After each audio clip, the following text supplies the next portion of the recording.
सो रहे थे तो कुछ खेत में काम कर रहे थे। इतने में ही आसमान से एक हेलीकॉप्टर की तेज धड़ धड़ धड़ धड़ आवाज गूंजने लगती है। हेलीकॉप्टर के आने से आसपास की चीजें कांप रही थी तो कुछ सूखे कपड़े उड़ गए थे जैसे कि आंधी आ रही हो। अरे, हमारे गांव में हेलीकॉप्टर कैसे आ सकता है? अरे कहीं कोई मंत्री तो नहीं आ रहा है? अरे मंत्री का कैसे हो सकता है? ये तो किसी गरीब के घर के आगे मंडरा रहा है। सब लोग काफी हैरान थे। इतने में वो हेलीकॉप्टर एक गरीब घर के सामने वाले खाली खेत में नीचे आता है और उसमें से दो बॉडीगार्ड जिनके हाथ में सामान थे और दो बॉडीगार्ड छाता लिए उतरते हैं। फिर उसमें से लड़का उतरता है जो छाते की छांव में होता है और तभी अंबिका बाहर आती है। आप यहाँ? अरे, ये इसे कैसे जानती है? गांव के सभी लोग हैरान थे कि आखिर हेलीकॉप्टर में बैठकर आने वाला शख्स एक गरीब झोपड़ी के आगे क्यों रुका और अंबिका उसे देखकर हैरान क्यों हो गई थी। क्या दोनों एक दूसरे को पहले से ही जानते थे? आइए ये जानने के लिए कहानी में कुछ समय पीछे चलते हैं, जहाँ चिलचिलाती धूप में गांव की सूखी पगडंडी से टूटी चप्पल पहने अंबिका सिर पर पानी का घड़ा रखकर घर लौट रही थी। पसीने से चेहरा लाल था। हाय राम, कितनी गर्मी है, मेरे तो पैर जलने को आए हैं इस टूटी चप्पल में भी। क्या अंबिका दीदी तुम्हारी मटकी फोड़ दूं? अगर ऐसा नहीं चाहती हो तो चुपचाप से जल्दी बाहर आ जाओ, खेलने का टाइम हो गया है। अरे अरे, घर पर मटकी तो रख कर आने दे। आती हूँ, गर्मी में पानी से मजाक मत करो, वैसे ही बड़ी मुश्किल से पानी लाई हूँ। अंबिका घर के अंदर पानी का मटका रखती है, तब उसकी माँ खाना बनाकर उसे देती है। हे भगवान, बहुत तेज गर्मी हो रही है, मैंने थाली लगा दी है, खाना खा ले। नहीं माँ, अभी नहीं, मुझे 10-15 मिनट लगेंगे, रुको। अरे 10-15 मिनट क्यों लगेंगे? पहले तो रोटी खा ले, सुबह से धूप में पिस रही है। माँ अभी नहीं, पहले पिट्ठू जीतना है। आज मुन्ना की टीम की नाक में दम करना है, वरना मुझे चढ़ाता रहेगा। दीदी मैं भी चल रही हूँ। अंबिका अपनी छोटी बहन और मोहल्ले के बच्चों के साथ बाहर भागती है। 7 पत्थरों का पिट्ठू सजता है। गर्मी इतनी की जमीन तवी जैसी, लेकिन बच्चों का जोश आसमान पर था। अंबिका आज हार गई ना तो कल मेरी बकरी चरानी पड़ेगी, पूरे गांव वालों को बता दूंगा। अभी तो मैंने खेल शुरू किया है, तेरी तो दाल ही नहीं गलेगी। कौन सी बकरी, कैसे बकरी चराना? दीदी आज तो हरा ही दो इस बिंदु को। मोनिका, राजू, तुम भी देखते रहना कौन चीटिंग कर रहा है। अंबिका जोर से गेंद मारती है, पिट्ठू गिरता है, लेकिन गेंद सीधे पास खड़े हलवाई की लस्सी पर जा लगती है, जिससे लस्सी का जग हलवाई वाले के चेहरे पर छलक जाता है और उसे देखकर आसपास के गांव वाले और बच्चे तेज तेज हंसने लगते हैं। हवाई अंकल, आप तो लस्सी से गोरे हो गए हो। हाँ हाँ, धूप में काले जो हो गए थे। अरे बताओ अभी, बदमाश कहीं के। अंकल आप रात को भूत बनकर मत डराना, आपकी शक्ल ऐसी हो गई है। ये बच्चा भी ना बहुत शरारती है। अरे ओ चंचल टोली, मेरी लस्सी का कबाड़ा कर दिया, अब मेरे नुकसान को कौन पूरा करेगा? काका गुस्सा थूक दीजिए, गर्मी में लस्सी गई तो क्या, मैं आपके लिए ग्राहकों की लाइन लगा दूंगी। आसपास के लोग हंस पड़ते हैं। इतनी तेज गर्मी में भी अंबिका अपने घर से जोकर वाली ड्रेस पहनकर आ जाती है और लस्सी का गिलास लेकर नाचने लगती है। आओ आओ सभी लोग आओ, गर्मियों में ठंडी ठंडी लस्सी पियो। 40 के ग्लास पर छोटा लस्सी का ग्लास फ्री पाओ, आओ आओ। अंबिका जोकर के भेष में सबको हंसाकर हलवाई वाले की सारी लस्सी खत्म करवा देती है। वाह बेटिया, तू हमेशा की तरह अपनी समझदारी दिखाती है। अरे तूने मेरी सारी लस्सी खत्म करवा दी। पहले मेरी तरफ से एक लस्सी तेरे लिए और ये दूसरी लस्सी का गिलास तेरे घर वालों के लिए। अरे नहीं नहीं काका, इसकी कोई जरूरत नहीं है, मैंने तो दिल से ये सब किया।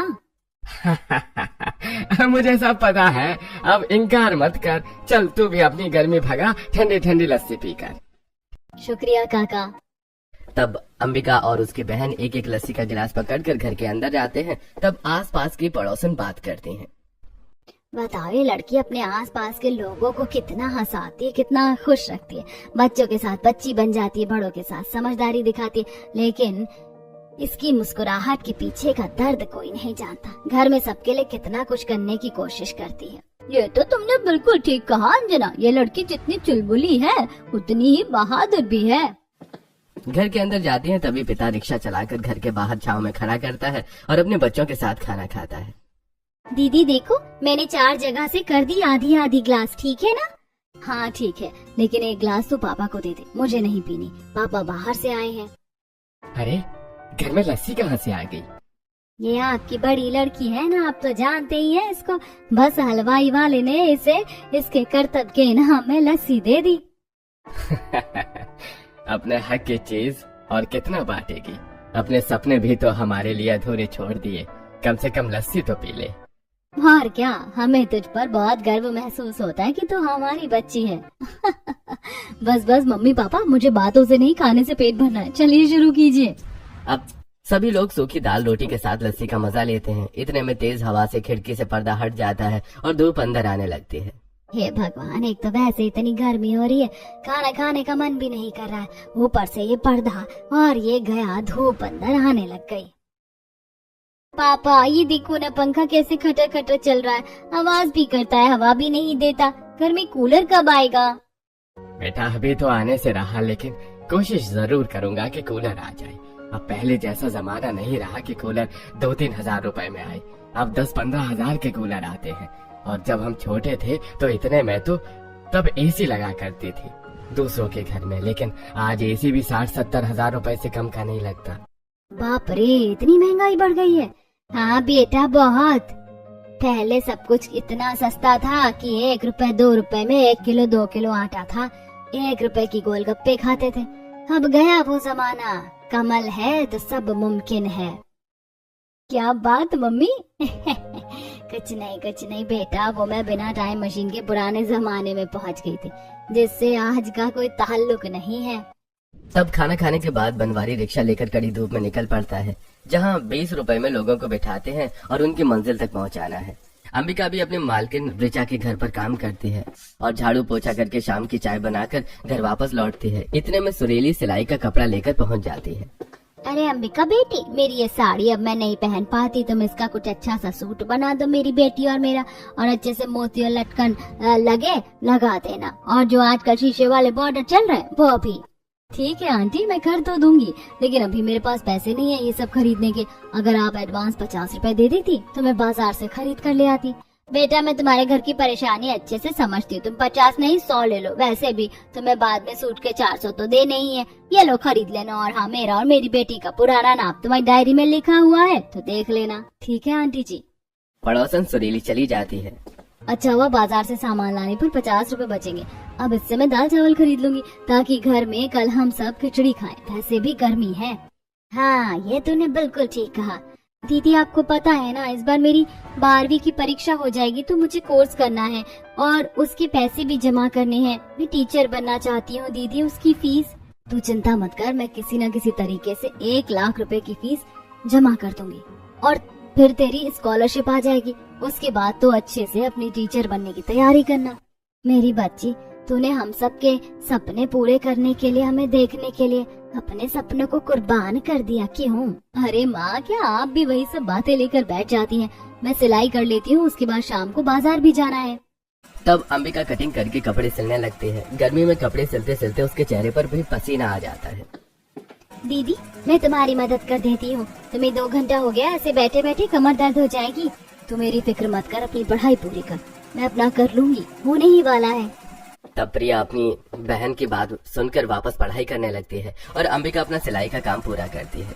यह है अंबिका जिसने अपने परिवार को चलाने के लिए अपने टीचर बनने के सपने को कुर्बान कर दिया। कुछ समय पहले घर में पैसे नहीं थे। अंबिका की 12वीं कक्षा पास हो चुकी थी, लेकिन घर में हालात इतने मजबूर थे, माँ बीमार, बहन छोटी, पिता पर ठीक से कोई काम नहीं था, जिसके चलते अंबिका दूसरों के घरों में झाड़ू पोछा करने लग गई। और इसके बाद वो घर जाकर थोड़ी बहुत सिलाई करती है और उसमें से भी टाइम बच जाता था तो 2 घंटा शाम को 8 बजे तक बच्चों को ट्यूशन भी पढ़ाती थी। दीदी मुझे ये वाली मात्रा नहीं आ रही है, कैसे याद करूँ? बहुत आसान है राजू, जैसी मात्रा है वैसे ही शब्द से आवाज भी निकलती है, जैसे कि अनार। अनर तो नहीं है तो आ की मात्रा पर जोर दो बोलने पर। यही सब करके वो थोड़े थोड़े पैसों से अपने पिता को एक रिक्शा दिला देती है और घर का खर्चा चलाती है। उसके पिता उसके बाद रिक्शा चलाने लग जाता है और वो अपना काम करती है। बहन की पढ़ाई और घर के राशन का खर्चा उठाती है। खैर, सिलाई करने के बाद वो शाम को बाजार जाकर सिलाई से जुड़े कुछ जरूरी सामान लेकर वापस आ जाती है और फिर आकर बच्चों को ट्यूशन पढ़ाती है। दिन ऐसे ही गर्मी में बीत रहे थे, जहाँ 2 वक्त की रोटी मुश्किल से खाई जाती थी। सुबह 8 बजे अंबिका मालकिन के घर काम करने चली जाती है और उसके पेड़ पौधों में पानी देती है। अरे तुम्हारा ये काम तो हो गया है, तो कुछ स्ट्रॉबेरी शेक और सैंडविच बना दो। आज मुझे लाइट ब्रेकफास्ट करना है और उसके बाद मुझे मेरा पूरा रूम क्लीन चाहिए। जी दीदी, करती हूँ। तब अंबिका